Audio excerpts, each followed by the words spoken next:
Al-Fatih, pencetak generasi penghafal Al-Quran.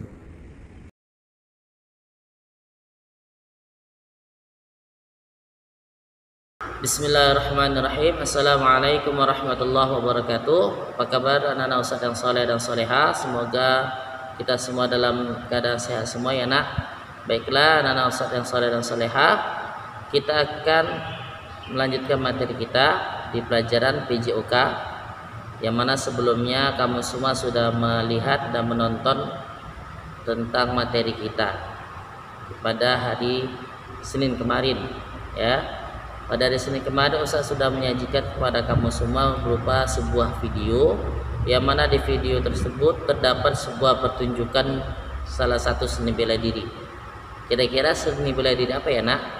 Ya benar, itu merupakan salah satu seni bela diri asli dari Indonesia, yaitu pencak silat. Jadi pencak silat ini merupakan salah satu seni bela diri tradisional yang berasal dari Indonesia. Jadi pencak silat ini merupakan asli dari Indonesia.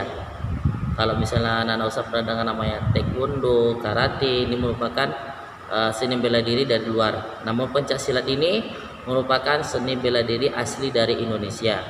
Ini bisa terbukti, bisa dibuktikan mana seni bela diri pencak silat ini sudah masuk ke Indonesia pada abad 7 Masehi, yaitu kita bisa melihat buktinya itu di relief Candi Borobudur. Jadi di relief Candi Borobudur itu terdapat sebuah gerakan tentang pencak silat. Dan juga kita ketahui bersama bahwasanya para pejuang kita pada zaman dahulu, yaitu para pahlawan kita, ketika mereka berjuang melawan penjajah, mereka menggunakan seni bela diri yaitu pencak silat. Jadi pencak silat ini sudah ada sejak lama di Indonesia. Namun pada akhir-akhir ini pencak silat ini sudah mulai digemari oleh hampir semua anak muda, itu gemar dengan seni bela diri pencak silat. Kenapa? Karena di pencak silat ini bukan hanya kita itu untuk membela diri saja, tapi dalam pencak silat terdapat seni-seni dan nilai budaya serta spiritual yang terdapat di dalamnya.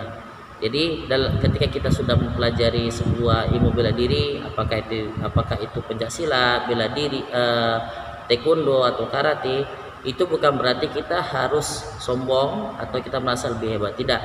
Tapi kita harus bela diri tadi itu kita gunakan ya untuk membela diri kita. Misalnya kita diserang oleh perampok atau oleh kawan kita yang tidak senang atau ingin memukul kita atau menyakiti kita, maka kita boleh menggunakan bela diri kita, apakah itu pencak silat, karate atau taekwondo yang sudah kita pelajari. Jadi semua inti dari seni bela diri itu bukan untuk menyombongkan diri atau merasa paling hebat, akan tetapi semua bentuk seni bela diri itu adalah untuk menjaga diri kita atau membentengi diri kita dari segala bentuk ancaman dari luar. Namun dalam silat itu bukan hanya sebuah gerakan saja, tetapi ada nilai seninya, namanya seni bela diri. Jadi dalam silat itu ada seninya. Jikalau anak-anak ustaz lihat ya di video kemarin itu terdapat seni dari gerakan pencak silat tadi. Ada tekniknya, ada seperti bunga-bunganya, agar pencak silat tadi itu nampak lebih indah. Ya. Nah, anak-anak ustaz yang dirahmati oleh Allah Subhanahu wa taala, dalam pencak silat itu terdapat beberapa teknik dasar, yang mana teknik dasar ini akan kita pelajari pada hari ini ya. Yang pertama, teknik dasar yang pertama yaitu adalah kuda-kuda. Ya, teknik dasar yang pertama adalah kuda-kuda. Apa itu kuda-kuda? Kuda-kuda adalah sikap kita untuk bersiap. Jadi kuda-kuda inilah sikap atau cara kita dalam bersiap-siap ketika kita ingin misalnya latihan atau ketika kita ingin melawan musuh kita. Nah, jadi kuda-kuda ini juga berfungsi supaya kita tuh tidak mudah dijatuhkan oleh lawan kita ketika kita diserang oleh musuh kita.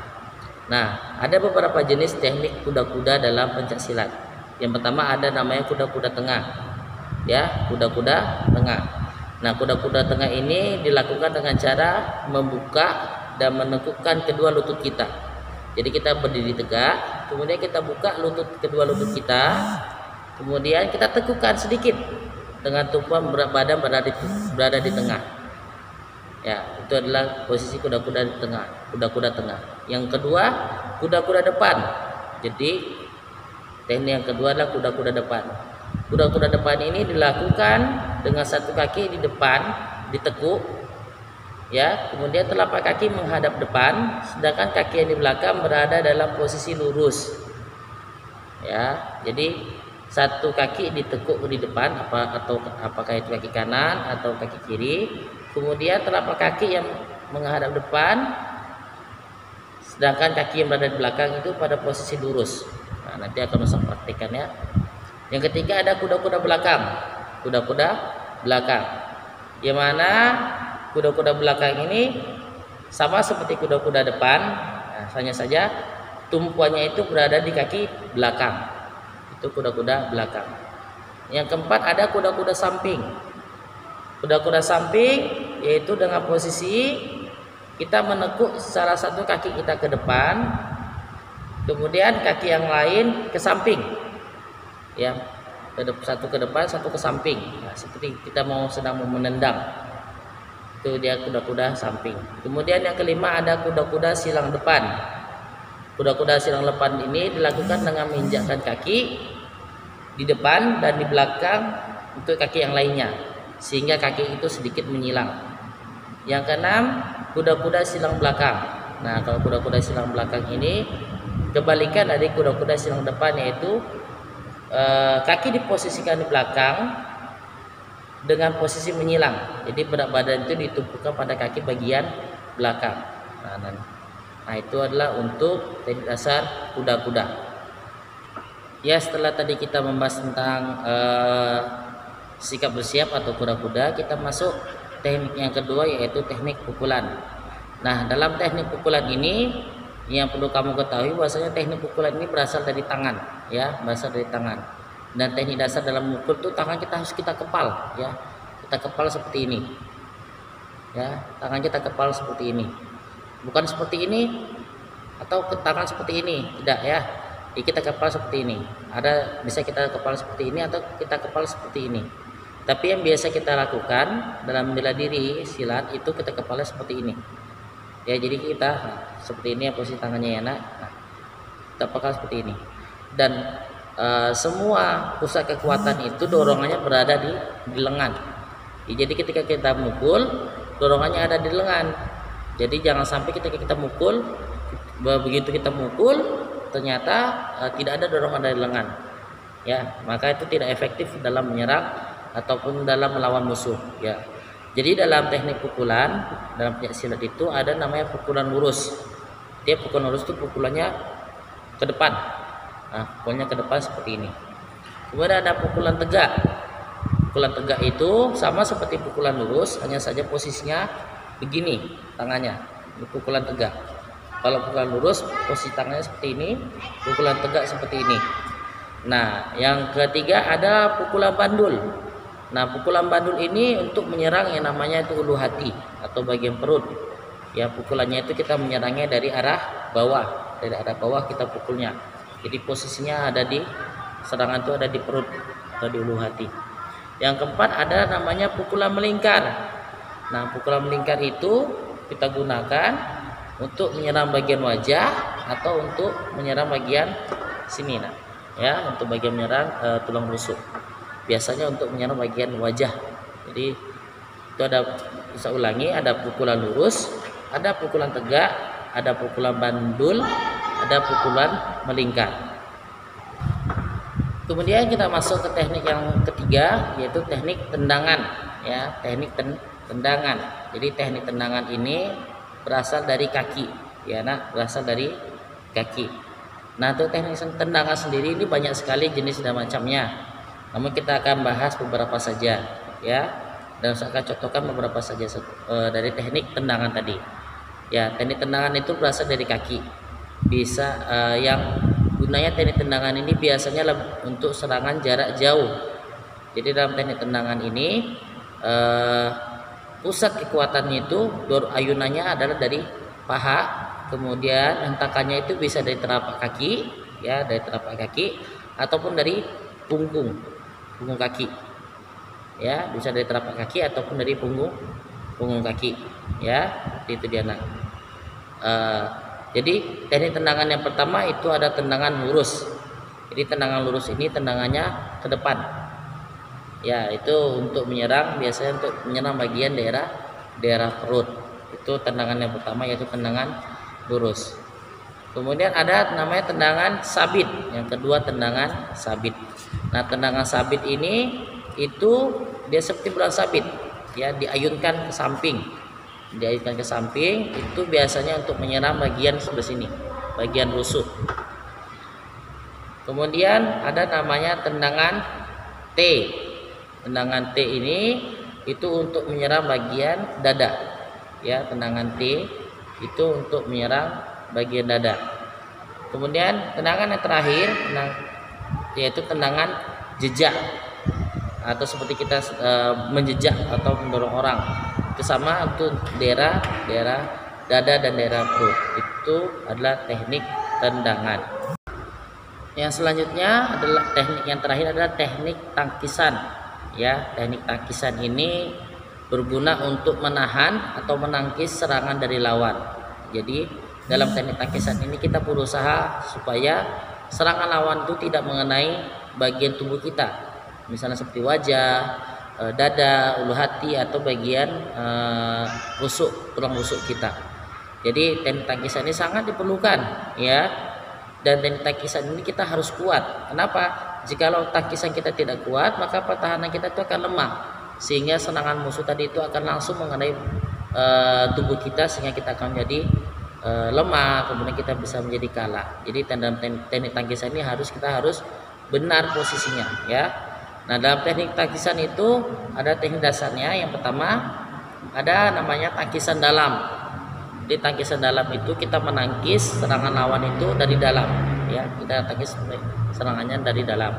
Itu teknik tangkisan dalam. Kemudian ada namanya tangkisan luar. Nah, tangkisan luar. Nah, kalau tadi ke dalam kita tangkis seperti ini, maka ketika tangkisan luar kita tangkisnya keluar. Kita tangkisnya keluar, ya, agar tidak mengenai bagian wajah ataupun dada kita. Biasa ini tangkisan dalam dan tangkisan luar ini adalah untuk dalam serangan pukulan, ya, untuk serangan pukulan. Jadi itu berguna sekali untuk menghalau serangan lawan yang sedang memukul kita. Yang ketiga ada tangkisan atas, ya, tangkisan atas. Nah, tangkisan atas kita buang ke atas, tangkisannya kita tangkis ke atasnya, sama juga untuk menangkis pukulan, pukulan dari kawan. Untuk tendangan bisa tidak? Ya bisa. Jika misalnya tendangan lawan tadi itu misalnya ingin mengenai wajah kita, maka kita bisa menggunakan tangkisan atas atau tangkisan luar. Kemudian ada namanya tangkisan dalam, ya, tangkisan bawah, maaf ya. Yang keempat adalah tangkisan bawah. Setelah tadi tangkisan atas, tangkisan bawah. Nah, tangkisan bawah itu kita buang ke bawah. Nah, ini tangkisan bawah ini efektif dalam untuk menahan atau menghalau serangan tendangan dari lawan kita. Baiklah, sekarang kami contohkan beberapa teknik dasar dari pencaksilat. Yang pertama teknik dasar untuk kuda-kuda, ya, teknik dasar kuda-kuda. Saya akan contohkan beberapa saja, ya, tidak semuanya. Yang pertama yang perlu kami ketahui teknik dasar kuda-kuda itu posisi bersiap, ya, bersiap ketika kita ingin misalnya latihan atau ketika kita ingin membela diri kita. Yang pertama ada posisi yang pertama yang kita contohkan, yaitu posisi kuda-kuda tengah. Ya, jadi posisi kuda-kuda tengah, ini kaki kita dua-dua kita buka, kemudian kita tukukkan sedikit, kita tukukkan seperti ini, ya. Kemudian kita tangan kita letakkan seperti ini. Ini posisi kuda tengah, ya. Jadi kaki kita tukukkan, kemudian pada kita tukukkan sedikit, kemudian tangan kita letak di sejajar dengan pinggang. Ini untuk posisi kuda-kuda tengah. Yang selanjutnya kuda-kuda depan. Kuda depan kita majukan satu kaki kita, bisa kaki kanan atau kaki kiri, kita majukan. Kemudian kita balik lagi naik, kita tegak sedikit ke belakang sedikit, kemudian kita letakkan tangan kita seperti ini. Nah, ini adalah contoh dari teknik dasar kuda-kuda. Kemudian teknik yang kedua yaitu teknik dalam pukulan. Jadi pukulan yang sesuai dengan yang jelaskan tadi, itu berasal dari lengan kita, yang tangan kita kepalkan. Ya, kita posisi kuda-kuda, misalnya kita ambil kuda-kuda tengah. Kita teknik cara memukul. Cara yang memukul ini adalah kita pukulkan ke depan. Kita pakai pukulan depan dulu. Ya, 1, 2. Kalau dari samping, kita bisa lihat, kita gunakan kuda-kuda tengah. Ya, kita pukulkan 1, 2. Nah, ini adalah untuk teknik pukulan. Yaitu teknik tendangan. Ya, teknik tendangan. Ya, tendangan itu kita dari kaki kita. Ya, posisi kita masih sama, kita posisi kuda-kuda. Kita contohkan yaitu tendangan depan. Tendangan depan kita fokus. Posisinya kuda-kuda bisa kita pakai kuda-kuda depan. Kemudian kita ayunkan ke kiri atau ke kanan kita. Ya, lagi. Nah, jadi kuda depan itu teknikan sorok. Ya, kalau dari samping kita akan sorok. Nah, itu adalah teknik tendangan depan. Adalah teknik takisan. Nah, teknik takisan ini berguna untuk menangkis atau menahan serangan lawan. Ya, kita ambil posisi. Saya akan contohkan teknik takisan. Yang pertama, kita ambil posisi kuda-kuda. Kemudian kita gunakan yang pertama takisan dalam. Ya, takisan dalam itu kita takis ke dalam. 1. Ya, lagi kita takis ke dalam. Kemudian ada takisan luar, ya, kita takis dan takisan luar begini kan, ya. Nah, tadi ke dalam seperti ini, kalau keluar begini kan saja. Itu takisan dalam dan takisan luar. Kemudian ada takisan namanya takisan atas, kita takis ke atas. Ada takisan bawah, kita takis ke bawah. Nah, itu adalah beberapa teknik dasar dalam pencak silat. Nah, itu tadi materi singkat dari materi PJOK kita tentang seni bela diri silat. Kemudian di video yang kemarin kamu lihat juga ada beberapa gambar ya, nah, beberapa gambar. Nah, kira-kira ada yang tahu nggak itu gambar apa? Ya, rata-rata gambar pemandangan ya, nak.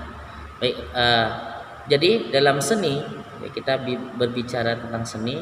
Seni itu ada yang namanya seni 2 dimensi. Dan ada seni 3 dimensi. Nah, seni 2 dimensi dan ada seni 3 dimensi. Apa itu seni 2 dimensi? Seni 2 dimensi itu karya seni yang hanya bisa dinikmati dari depan saja. Karya seni yang hanya bisa dinikmati dari depan saja. Contohnya apa? Seperti gambar atau lukisan. Lukisan itu hanya bisa kita lihat dari depan saja. Misalnya kamu ini, misalnya sebagai contoh yang lainnya, kamu sedang memfoto pemandangan. Ketika kamu memfoto pemandangan atau menggambar sebuah pemandangan, kita hanya bisa melihatnya dari depan saja, ya. Kita hanya bisa melihatnya dari depan. Kalau kita balik, ya tidak nampak gambarnya. Kalau kita lihat dari samping, maka yang nampak itu hanya kertasnya lurus saja. Tidak kita bisa nikmati keindahan dari karya seninya tadi. Adapun karya seni 3 dimensi itu adalah karya seni yang bisa kita lihat dari depan, dari belakang, dari atas, dari bawah bisa kita nikmati. Misalnya contohnya adalah seperti misalnya kita membuat karya seni misalnya patung, ya, atau misalnya kamu melihat rumah yang dibuat cantik. Nah, rumah itu kan bisa kita lihat dari depan, dari belakang. Nah, itu ada salah satu contoh dari karya seni 3 dimensi. Nah, yang kemarin kamu lihat di video itu merupakan salah satu karya seni 2 dimensi. Jadi karya seni 2 dimensi itu bisa berupa lukisan, bisa berupa gambar, bisa berupa mozaik, kolase. Yang intinya karya seni 2 dimensi ini berkaitan dengan gambar, ya, dengan lukisan. Nah, itulah dan saya dirahmati oleh Allah materi kita untuk pekan ini. Jikalau ada lebih dan kurangnya saya mohon maaf. Jika anak-anak Ustaz nanti ada yang ingin bertanya, silakan bertanya di kolom aplikasi kita ya, nak. Ini saja, lebih dan kurangnya saya mohon maaf. Kita tutup dengan doa kafaratul majlis. Subhanakallahumma wa bihamdika asyhadu an la ilaha illa anta astaghfiruka wa atubu ilaik. Assalamualaikum warahmatullahi wabarakatuh.